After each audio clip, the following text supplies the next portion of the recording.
Hi friends, ఈ వీడియోలో మనము రోజువారీ రాశి ఫలాలలో మేషరాశి వారి గురించి తెలుసుకుందాం. అంతకన్నా ముందు చిన్న రిక్వెస్ట్ ఫ్రెండ్స్, ఈ వీడియో నచ్చినట్లయితే లైక్ చేయండి, షేర్ చేయండి, అలాగే సబ్స్క్రైబ్ చేయడం అసలు మర్చిపోవద్దు. మీ యొక్క సపోర్ట్ నాకు ఎంతో అవసరం. ఇక ఈరోజు మేషరాశి వారికి చూసుకున్నట్లయితే ప్రయాణాలలో ఆకస్మిక మార్పులు జరగడం వలన ఇబ్బందులు పడతారు. అలాగే ప్రయాణాలలో కొంత వాహన ప్రమాదాలు కూడా కనబడుతున్నాయి కాబట్టి తగిన జాగ్రత్తలు తీసుకోండి.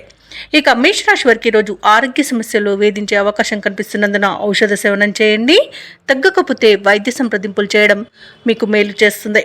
అలాగే ఈరోజు మేషరాశి వారికి బంధుమిత్రులతో మాట పట్టింపులు కలిగే అవకాశం కనిపిస్తున్నందున కాస్త ప్రశాంతంగా ఉండండి. ఇక ఇతరులతో వివాదాలకు దూరంగా ఉండడం ఈరోజు మీకు ఎంతో మేలు చేస్తుంది.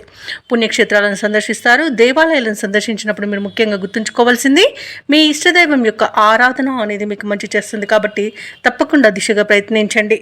ఇక ఈరోజు వ్యాపారస్తులు ఎవరైతే ఉన్నారో వ్యాపారాలలో ఒత్తిడులను ఎదుర్కొంటారు. అలాగే ఉద్యోగస్తులకు స్థానచలనాలు తప్పకపోవచ్చు. ఇక మేషరాశి వారికి ఈరోజు ధన నష్టము, వ్యవహార భంగం కలిగే అవకాశం కనిపిస్తుంది. అలాగే షేర్ మార్కెట్లో ఎవరైతే పెట్టుబడులు పెట్టినారో వారికి నష్టాలు అనేవి తప్పకపోవచ్చు కాబట్టి పెట్టుబడులు పెట్టకుండా ఉండడం మీకు మేలు చేస్తుంది. ఆలోచించి ఆచితూచి నిర్ణయాలు తీసుకోండి. పెద్దల సలహాలు పాటించడం వల్ల కూడా మేలు జరుగుతుంది. అలాగే భార్యాభర్తల మధ్య వివాదాలు కలిగే అవకాశం కూడా కనిపిస్తుంది. స్నేహితుల మధ్య కలహాలు కలిగే అవకాశం కూడా కనిపిస్తుంది. ఇతరులపై ఆధారపడకండి. నూతనంగా చేరిన భాగస్వాముల వల్ల కూడా ఇబ్బందులు ఎదుర్కొనే అవకాశం కనిపిస్తుంది. ఇక ఉద్యోగస్తులకు కూడా ఇబ్బందులు తప్పకపోవచ్చు. ఉన్నతాధికారులతో ముఖ్యంగా ఇబ్బందులు ఎదుర్కొనే అవకాశం కనిపిస్తున్నందున కాస్త సంయమనం పాటించండి. ఇక వివాహ సంబంధ విషయాలలో కూడా తప్పుడు సమాచారం అందవచ్చు.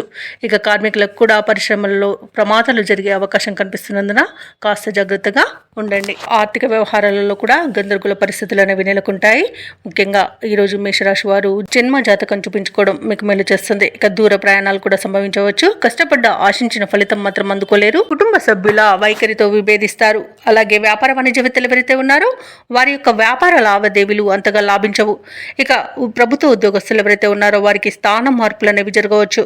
రాజకీయవేత్తలకు, క్రీడాకారులకు సమస్యలు అనేవి ఎదుర్కోవచ్చు. విద్యార్థులకు వచ్చిన ఫలితాలు నిరుత్సాహానికి లోనయ్యేలా చేస్తుంది. అలాగే మహిళలకి మానసిక అశాంతి కలుగుతుంది. ఇక ఈరోజు మేషరాశి వారికి అదృష్ట రంగు గోధుమ, ప్రతికూలమైన రంగు ఆకుపచ్చ, అదృష్ట సంఖ్య 2. ఈరోజు మేషరాశి వారు గురుదత్తాత్రేయ చరిత్ర పారాయణం చేయడం వలన మంచి శుభ ఫలితాలను పొందుతారు. అలాగే పనులలో వచ్చే ఆటంకాలని తొలగించుకోగలుగుతారు.